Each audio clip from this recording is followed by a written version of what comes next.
May as well start with that, Derek, if you can. Are you able to tell us what was said in the VAR meeting? Is there anything new that we should all watch out for next season? Not really. There's a couple of changes in laws, but nothing that's too significant. It was just really going through some clips and instances from last season where things where the communication, you can hear audio from the referee on pitch and the VAR team, and how they arrive at certain decisions and conclusions. So all quite transparent, all quite clear, to be honest. And I think it's good for the players to see that, because obviously when there's that on-field delay for decisions, we've all been guilty of saying, how many times do they need to look at it? But there's obviously a lot more to take in. So I think there is an admission really that the refereeing department want to get to the right decisions more often, and certainly maybe quicker than the global average. Is maybe they're still a bit behind that, but I do think that VAR was maybe working a wee bit more efficiently and better towards the end of last season than it was at the start, so,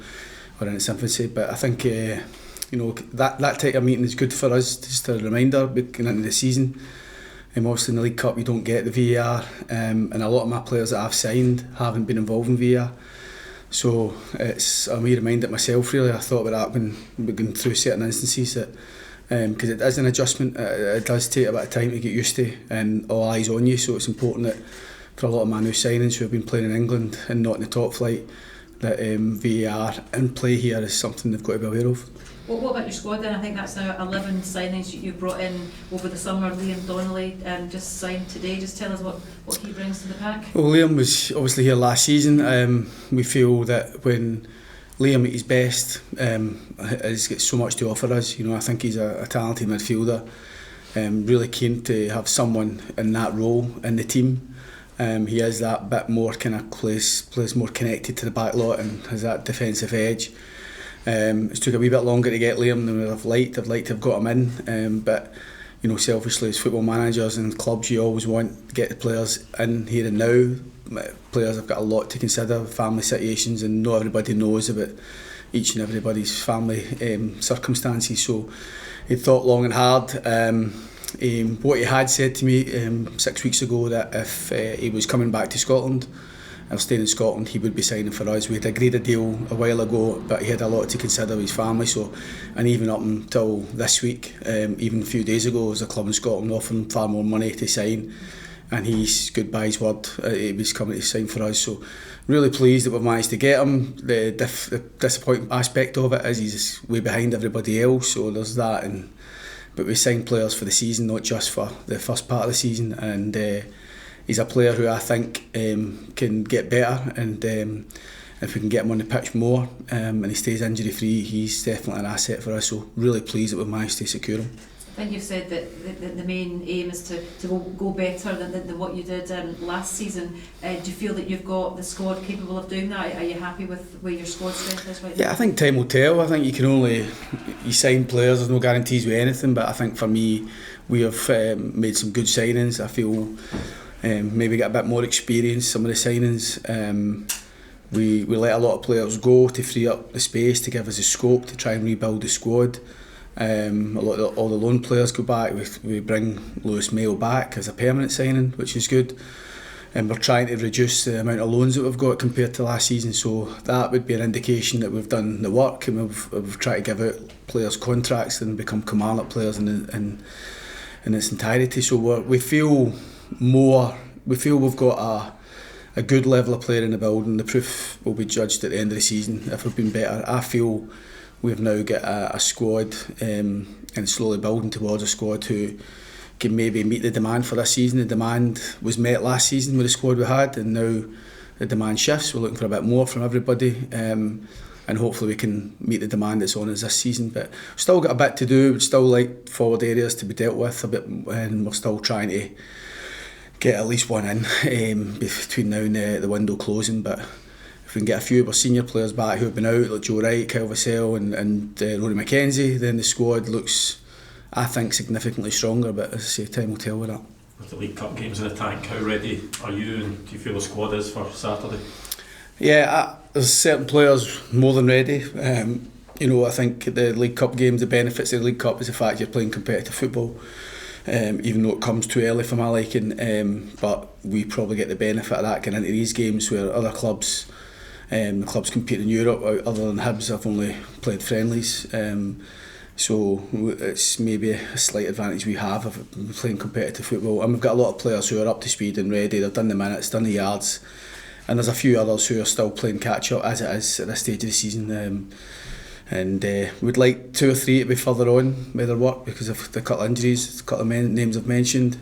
But the fact that they're in and about things this week, like Donnelly and Vassell and McInnes and hopefully Joe Wright, the fact that they could be available for the weekend is a huge boost for us all. It can be looked at as a negative that it is Rangers are playing on the opening day, but you talk about having that potential competitive edge from playing those games. Is that something you hope you can take advantage of? There's no negative about playing Rangers. I think it's a great opening fixture for us. It's a tough game, clearly, and we found Rangers tough last season. We lost a game here 3-2 and there were moments in the game, but when Rangers were good and had a really good 25-minute spell, they punished us. So we beat every team in the SPFL last season except Rangers and Celtic, so we know what we're capable of, but we've also got to try and demonstrate our capability of getting results against the best 2 teams, and it's important that we have the confidence, the assurance and the personality on Saturday to try and do exactly that. So it's an itch we need to scratch. We need to try and overcome that, and the fact that we never took points off Rangers and Celtic last season, hopefully we expect a tough game Saturday. It's important that Rangers get that as well. How different a challenge do you feel they are this season given the changes they've made this summer? It's too early. I think Michael's similar to myself. He's obviously managed to sign a lot of players, and even this week try to familiarise myself with a lot of the new signings, myself and the staff. We've got plenty of footage to watch, but there's obviously a lot of players that we're not aware of really. Well, we are now, but the last couple of days we've been getting to grips with that.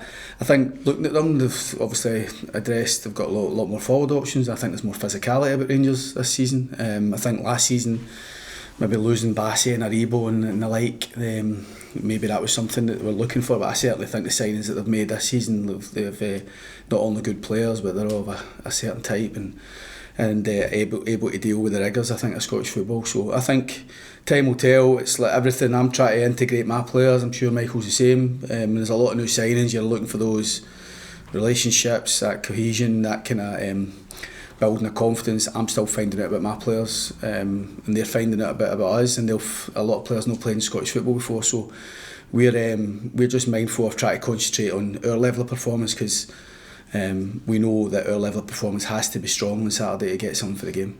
Obviously a difficult Viaplay Cup draw. What was your reaction to it? Yeah, tough. It's not the draw we wanted, but it's the draw we've been given, and we'll try and make the most of it. I find the whole thing strange, to be honest. The seeding, you win your group and you're up against a seed. I don't know if there's any kind of clear way. If you win a group, I think you should be either a seed, and if you can't satisfy everybody who wins their group, then don't have any seeds. Just put everybody in a hat.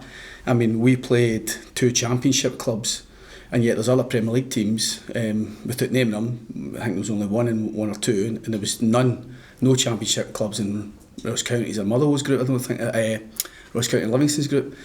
So I don't even know how they come to the conclusion of doing that draw, whether it's fair, whether it's championship, X amount of championship clubs, X amount of, but we still won the group and we've been given a tough draw. So I don't know how they do it, but you'd like to think if you win your group and there's seeds being given, then you would be one of your seeds. But so be it. We've got Celtic and we'll try and deal with it when it comes round. And it's a good game, a tough start. Rangers, Hearts and Celtic. So we embrace the challenge, and it's like cup football. You never know, and let's face it, our best chance of beating Celtic. We've played them at Celtic Park in cups, and we've played them at Hampden last season.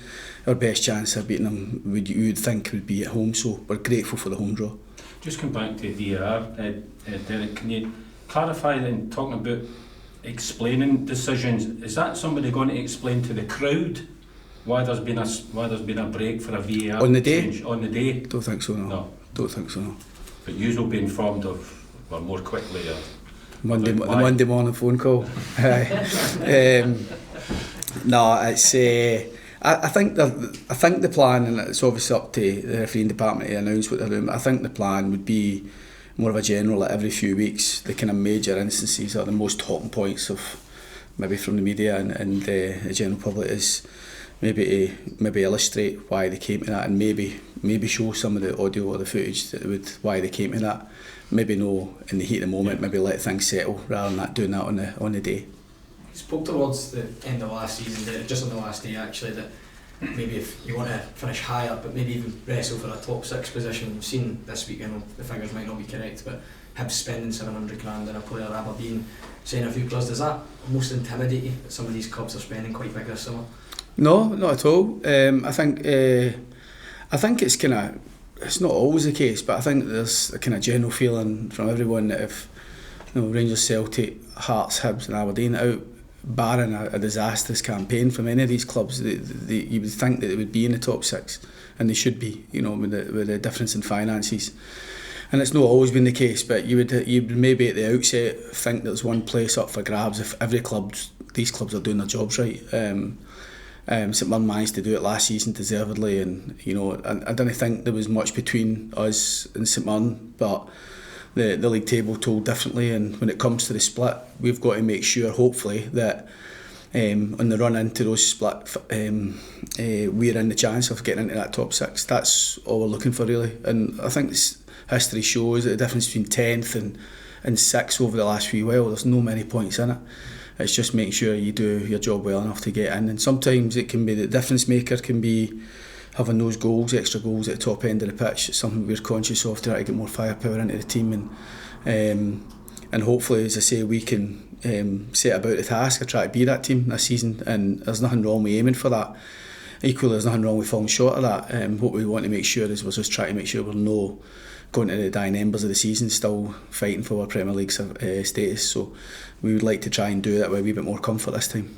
You say that there's not really many points, it wasn't last season anyway, between 6th and 10th for the majority of the season. These teams don't often pick up points against Rangers or Celtic. What sort of statement would that put across if you were able to get something here at the weekend? Well, it's the same, 1 point for a draw, 3 points for a win, but I think in terms of confidence wise it can do a team no harm at all.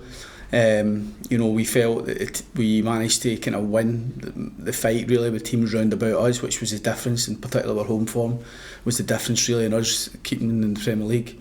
But there's no doubt, and what you say is right, if you can go and land a blow on Rangers and Celtic at any point in the season, you can get a lot of benefit for that. But equally, it's you've got to do a lot of things right in the game to do that, and it's a test for us this season and other clubs to try and bridge that gap over a 90 minute. You're never going to bridge the gap financially, it's impossible, but you can hopefully bridge the gap over a 90 minute game.